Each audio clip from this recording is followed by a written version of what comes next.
En el camino solo pienso en una cosa, el momento de llegar y verte.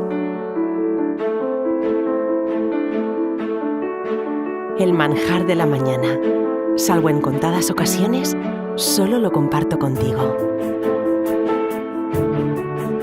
La piel suave e hidratada y la barba como más te gusta.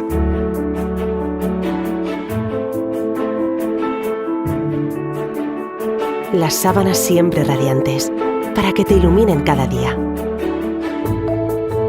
Eres mi fuente de inspiración. Conoces a nuestro pequeño tanto como yo.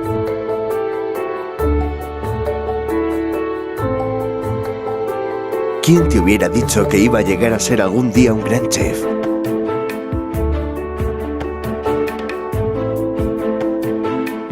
Qué grandes momentos hemos pasado juntos. Y los que nos quedan.